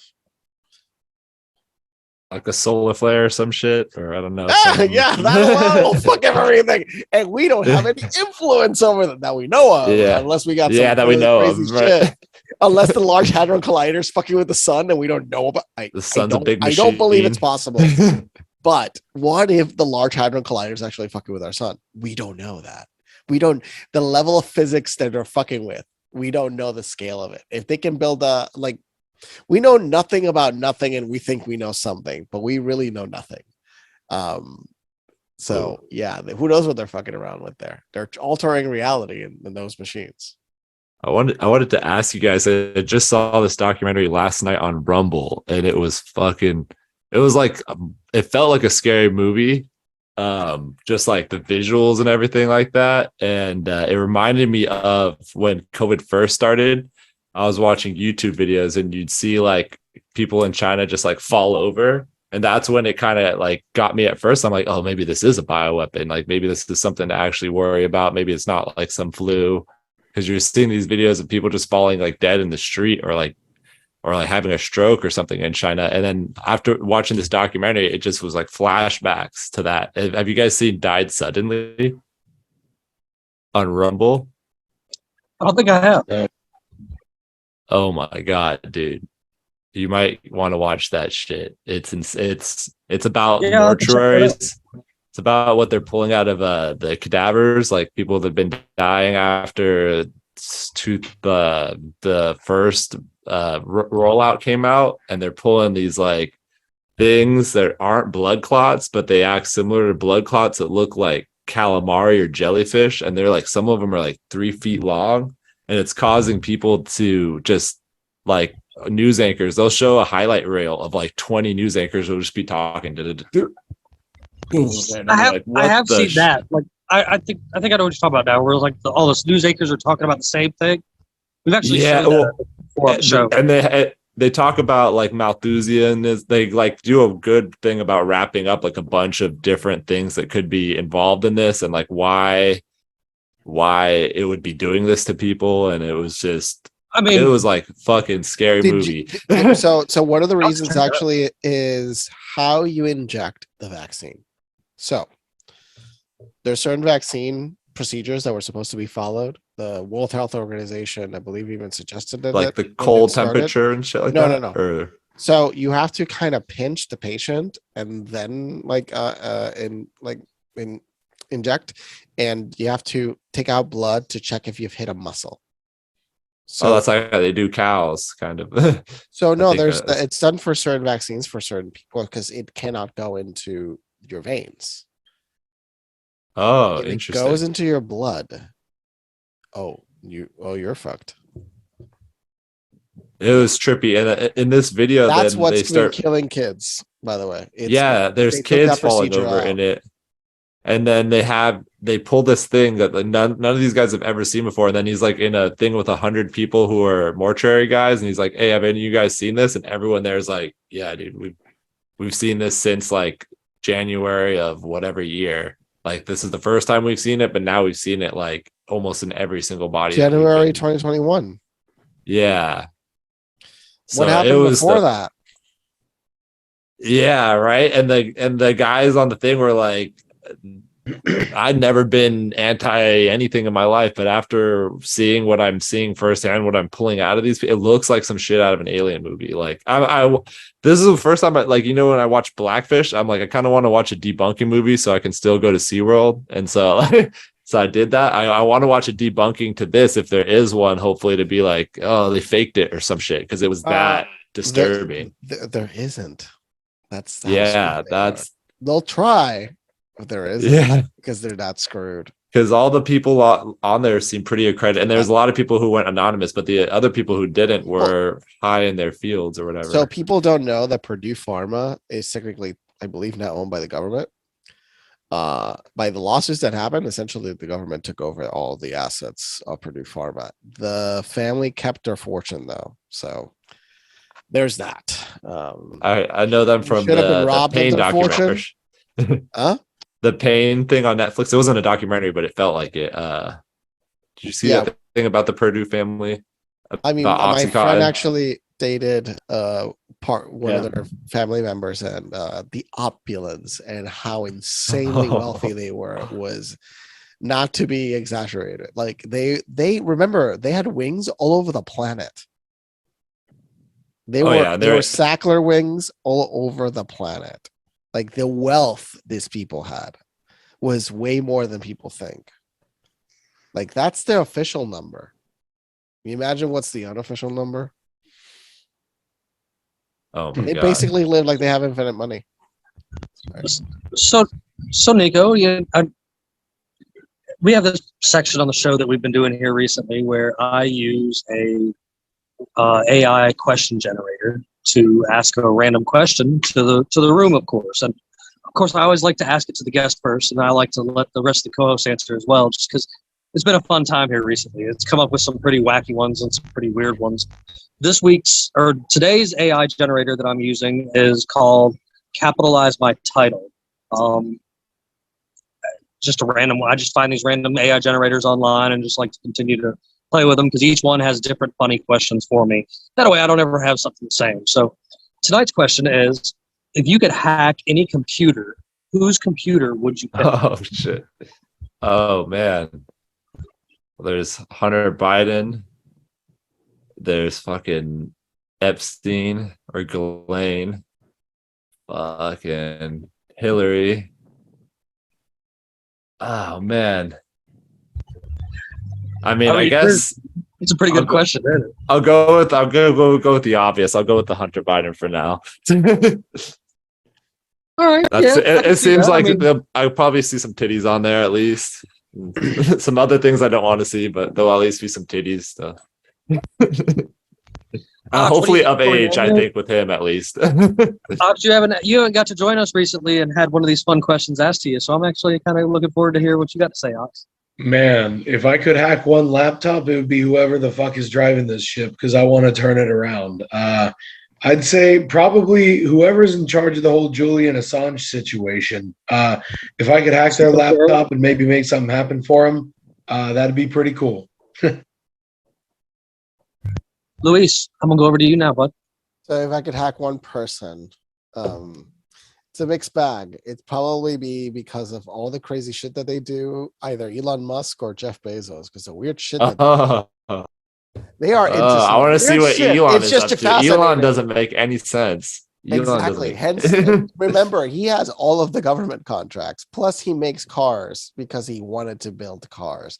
I know. I mean, he's terrible at certain things, but other things he's not terrible, and that's the reason he's become so successful. Is because he understands things better than other people, and they still call him an idiot. I'm like, yeah, sure, he's an idiot. And they're like, oh, he has handlers. I'm like, yeah. When you're running multiple companies, of course you have people that are doing every other thing for you. I love that somebody was saying like, oh my God, like, yeah, that's what ultra powerful people do. Like, they have to focus on crazy shit that you're not focused on. Some of those people do more in like an hour than some do in like years. It's just problem solving. Okay. All right, Neptune. What about you? You said, repeat it. It has to be one person. One person. It doesn't have to be a person. You want to do a company system? Is that what you're already thinking? ATF mainframe. What are you doing in there? What are you doing in there? I want to know what all records they actually keep and where all their actual funding goes to. And I would leak that shit. They have offices overseas, places I never thought I would have to understand why they have funding for overseas field offices. Why? I want to know where their budget goes. That's what I really want to know. Well, that's fascinating. Well, I was kind of in the same realm of thought. My idea, as soon as I read the question tonight, was I would have to go for the IRS. Yeah, that's a good one. Because I feel it is only my duty to delete as many people's debt as I possibly could. No, I mean, the worst part with the IRS is you would find, oh, look, they know how much they could tax everybody. Fuck you! I am sure there's some people in the IRS that are like, we could like just do like this, and like people would be taxed very low, and like everything would be balanced. Like there are equations to balance this shit out. There was a MIT project where they were basically creating a system just to balance an economy if you can control it. They were like, oh, if a computer is controlling the economy, actually it will stay fruitful endlessly. Like the downs will be very That's how you know it's not meant to be. That's how you know it's fabricatedly made badly on purpose, because that way there is more disadvantage created. That way it's harder to compete. People don't understand that the economy is intentionally made to behave this way. It's not by accident. It's not by market forces of like the ether. It's all constructed narratives that push everything into the direction of the ultra rich having more control, which is unfortunate. We need more diversity in wealth. We don't need the wealth to be so high up. We can diversify it. It'll work out really well. I decided to change my answer real quick because I thought maybe Hunter, he may have some Epstein type shit that I don't want to see on his laptop. So I want to go with NASA, because that will solve a lot of interesting questions, the more funner questions about this Earth or realm the moon or landing whatever. tapes. Even if you have access to the computer, what are you gonna get? There's no moon landing. Well, I mean, you can actually see the moon land, the ice wall over or there something. at Sabrel.com. Some Antarctica computers or Admiral Byrd's logs, or I wish that story was true. Right. You think, right? Like, how fun was that? Do you guys think It's a cool story. I love how everybody fell for it. Huh? You think the Vatican has transferred all the hidden documents in the basement to That's a digital valid form yet? question. Oh, the Smithsonian. Who knows if the Smithsonian? Remember the giant skulls? The giants, yeah. All the They still giants have have them. destroyed. There's pictures of it. They have giant skulls in the museum. So there's like a normal. Sorry, this is a normal skull, and then this is the skull of the giant they found. Well, they have the news articles back when you couldn't scrape it was printed news articles, and you'd see them like digging them up in 1812 and like different farms and shit. They'd find just crazy stuff. To like at 8 to 10, 11 feet, right? Yeah. We found a bunch in different parts of America at times. Like there's bunches of stories where it was even in the newspaper that people found giant bones, and then the Smithsonian shows up and they're like, "We're going to take these for investigation." But, and then it just never gets why about keep such a beautifully interesting secret a secret is my question. Realistically, I know. want to know the why. Like, who concocted that we're going to keep secret something for hundreds of years? It's I'm weird. Like, okay, why aren't giants considered real? See, I've said this before, and I'll always probably say it. You know, old dude, when he wrote the Lord of the Rings and stuff like that, like he said he wrote it off of like historical documents that he found in libraries and stuff like that when he was growing up. This was, so I'm one to believe that yes, giants were here. Yes, elf type people, short type people, because they still exist. They found them. Here, like there were multiple forms of humans, multiple forms of humans, and now we're just all kind of down to the same docile breed. We're basically dogs. We're really like dogs. There's a species of human at adult size. They're the size of a 3-year-old, and they were like, "That's a hobbit, dude. That's small than a hobbit." And they had fully formed adult bodies. I have met also pygmies in Guatemala. What people like you would consider like a pig. Modern pygmies. Yes, they just look like normal people. They were just smaller in proportion, but they were like proportionally wise. They looked exactly like you or me. They were just physically smaller, and I was like, okay, this is weird. Like my brain was like, but there's people like that in Central America, South America. You see them all the time. Like they are the ones that are constructing everything. They're the hardest working people. It's like, that's the irony. It's like they're small and they can do anything. And the Italian people can't do shit. Like, it is fascinating. Well, South America has very like mystical, even in the way they write, all their stuff is very like magical. Like even their creative writers, it's never written in like mechanical shit that we write. It's like, oh, my love is a wave. And mushrooms were found everywhere. Ayahuasca was used all over the Americas, and they've been using mushrooms forever. That's why they've been using psychedelics for hundreds of years. That's a perfect explanation. So Nekko, man, where can everybody that's out there listening and checking you guys out that are watching and stuff over there on Rumble, Odyssey, and BitChute, where can all these folks find you when they don't want to listen to me talking to you? So that's something I found out recently, since it's been about a couple of months since I podcasted, and I finally moved. So I realized that Anchor had been absorbed by Spotify. So my stuff has been posted through Spotify, I think through whatever stuff it auto posts. I need to go on there and check and post this episode and stuff today. And I think I'm definitely on Apple Podcasts, Spotify, I think Stitcher, and a couple of the other ones in that network.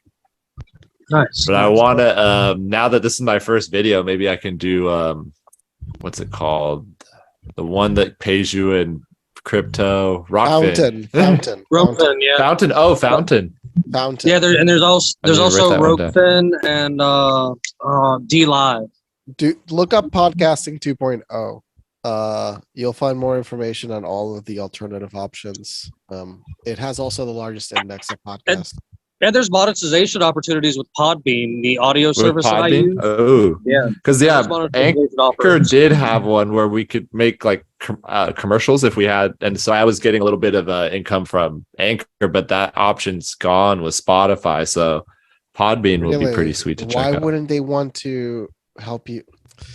Spotify. It's ran by a bunch of like. I think they have enough like big name people. They don't care about the little fish or something. No, they don't care about the tech either. It's like they really don't care.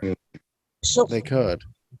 So, of course, when we're getting closer to our wrap-up time, I always like to go around the table and see if anybody has some final thoughts for the evening and such before I ask my pirate question, of course, before we get ready to close out.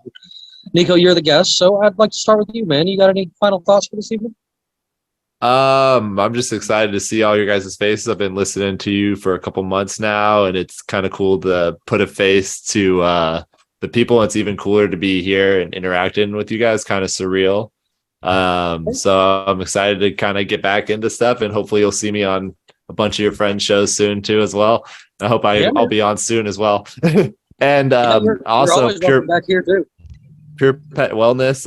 I kind of know it's hard to get sponsors in this field if you have anything conspiratorial. So I do have a small family-owned business. So I'm reaching out to the people that I personally listen to offer it. Right now, I'm mostly in like a couple local stores, but I'm really trying to just go and push the online a little more because I'm able to offer more wholesale pricing that way, because when I'm going through the stores, so many hands start taking pieces off that the product comes to a crazy price. So yeah, guys, and you guys actually hear me plug Pure Pet Wellness at the beginning of every episode, and make sure you guys are using that code PLUNDER.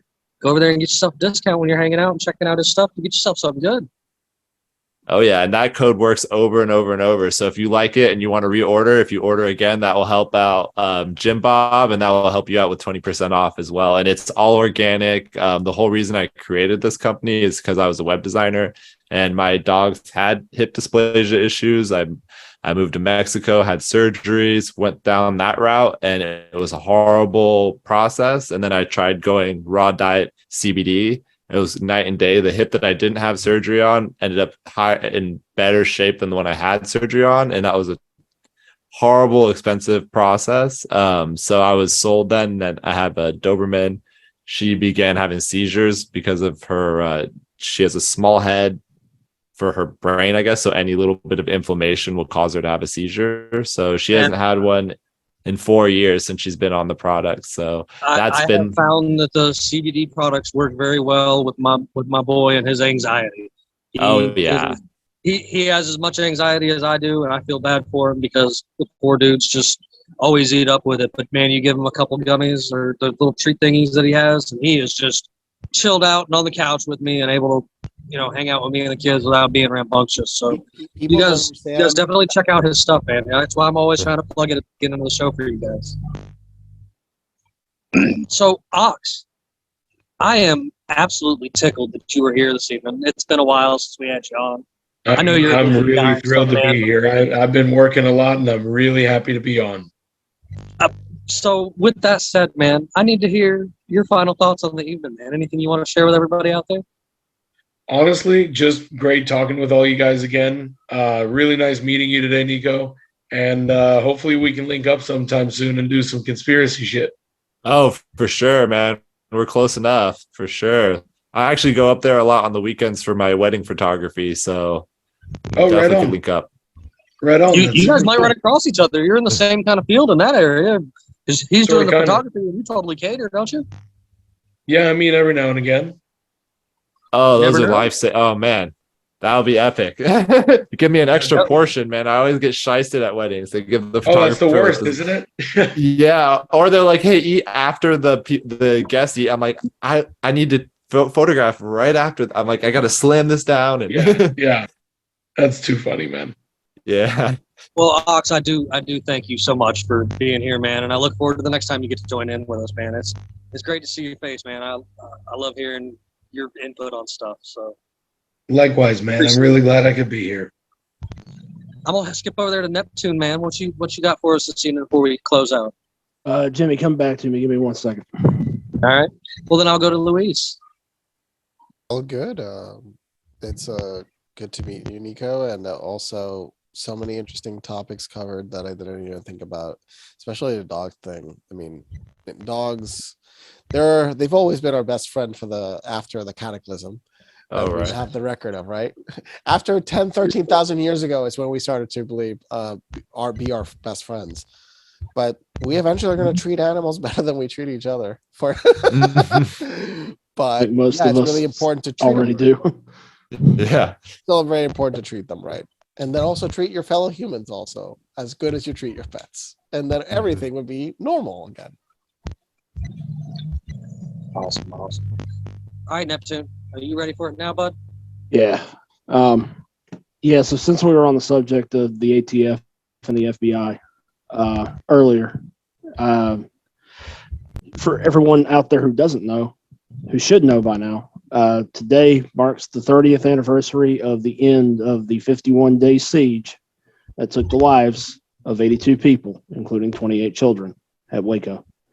So just remember that there is nothing neither too big nor too small that the ATF won't kick in your door and burn your house down for. That reminds me when you were saying like, hey, we could get a property together, and I was like, yeah, man, that sounds like a great idea, all of our different stuff. And I'm like, man, whenever a bunch of people get together in a good space, that just makes it a target sometimes. I'm like, oh man, we might need to make 5 properties. 5 properties in different states that we can cycle through, or the government definitely does. It does in a sense, but I think that if you have the right people, like if you give me the right people, I don't think you're stopping us. Like the right crew, we might go down in a ball of flames, but that's gonna be the way you got to do it. Like there ain't gonna be no. we just need 10. They'll need tinfoil hats to protect from the MK Ultra beams or whatever. No, it's line your hat, bro. The line, but people do aluminum. The word of God aluminum or whatever doesn't work. Aluminum doesn't work like tin. You have to actually get tin foil. That's one detail people forget about. Of course, it is everybody's tin. favorite part of the show that I love. I know everybody else does. That I get to give something away to folks because you guys know I've been looking forward to this. I've been just handing these stickers out. There's been a few more. I know you guys like to answer them in random places, and I do eventually find them. So that's why it takes a delay on some of them. So make sure you're hopping over to unconstitutionalawakening.com and finding this episode to where you can also find the links to get to Pure Pet Wellness and all of our other great sponsors, as well as links to get back to him and anything I can find to go along with this episode, since it was kind of filmed a little different than most of the episodes. You guys know how, technical difficulties roll sometimes, but I still try to make it work. So tonight's pirate question, though, is pirating was most common between 1480 and 1530, 1615 and 1640, or 1690 and 1720. All you got to do is give me an A, B, or C, man, and you guys get yourself some free stickers for checking out the show. So I do appreciate everybody that's been here joining us this evening. Of course, like I said already, you can get links to get back to Nekko and everything else he's got going on, as well as Pure Pet Wellness and such too, man. And I do appreciate you coming on, Nekko. I look forward to having you back again. And I thank each and every one of you guys out there listening and watching and supporting us that keeps us going with this stuff, man. And I thank everybody over here on the panel from the crew tonight that joined us this evening. Man, this was a great episode. I've had a great time this evening. So I look forward to more from that. And I reckon it's time we weigh anchor and get on out of here. So good night, everyone. Peace.